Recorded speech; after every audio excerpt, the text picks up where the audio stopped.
provision. So if they would sell their home that they live in, their primary residence, and then reinvest it in another primary residence of equal or greater value, they could roll over their capital gain into the new property. And the 1034 exchange was something a lot of people did, but they didn't necessarily realize it. And that was kind of a rollover provision. So if they would sell their home that they live in, their primary residence, and then reinvest it in another primary residence of equal or greater value, they could roll over their capital gain into the new property and not pay taxes. And that was taken away in 1996. And then in 1997, they came out with the 121 exclusion, which for most people is actually a much better mousetrap per se.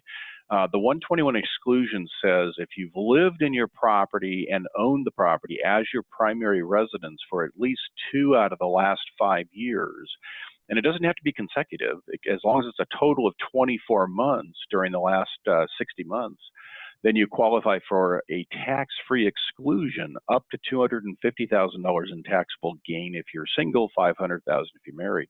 So tax-free is always better than tax-deferred. It gets challenging when the gain is more than $500,000. So there's ways to kind of integrate that with a 1031 exchange. We'll talk about that later. So I don't know if you remember this. You probably don't remember this. I don't think I was doing a very good job of communicating when I did my first 1031 exchange. But that property I exchanged was my primary residence initially. So year 2009, 2010, I lived there. So about a year and a half.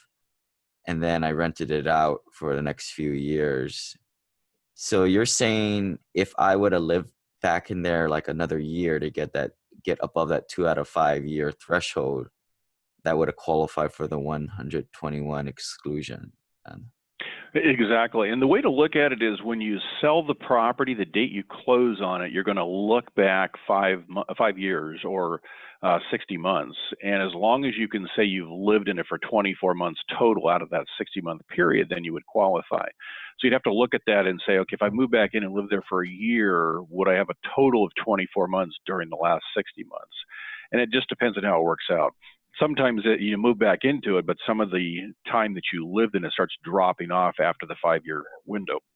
So it kind of depends on how the numbers work out. What's the paperwork that you need to, what's the paper trail you need to show for this? Because I know a lot of guys, they have property and they've had it for a while and they're thinking about maybe moving back in or, for tax, people do crazy things to save taxes, right? They'll move back in, have another primary residence or side residence or call it a vacation home. What do they need to show to get that 2 years? Good question. I mean, it only applies if you get audited. And once you're audited, you're going to have to demonstrate that you did live there for the 24-month period. So, the IRS could look at all sorts of things in terms of where was your mailing address, where did your utility bills go. I've actually seen and heard of them asking the neighbors who have lived there, who lived next door to you for a period of time. They'll check all sorts of things to see, who lived there or who didn't live there.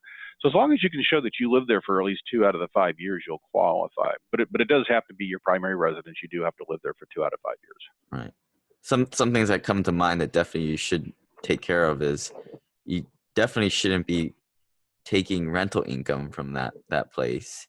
If you do take rental That's true. Yep. Under the table, you definitely should not be taking depreciation on the home because it's not a rental property.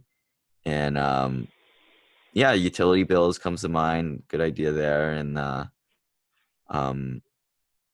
just don't be a bonehead about it, I think. Yeah, as long as you're above board, you're in good shape. If you're pushing the envelope and bending the rules a little bit, that's where you get into trouble. So it's primary residence, not vacation home. You can't call it a vacation home. That's right. Yeah, it has to be your primary residence. Vacation homes and second homes kind of fall into the middle. They're not a primary residence, so they don't qualify for the 121 exclusion. They're not rental property or investment property. I mean, most of us buy that for investment anyways, but it's not technically investment property, so it doesn't qualify for the 1031 exchange. So there's a lot of planning opportunities there where you can convert it to a primary residence or you can convert it to rental property. Yeah, maybe you can say like you and your wife were fighting for 2 years and then she kicked you out and then you lived there. Just joking.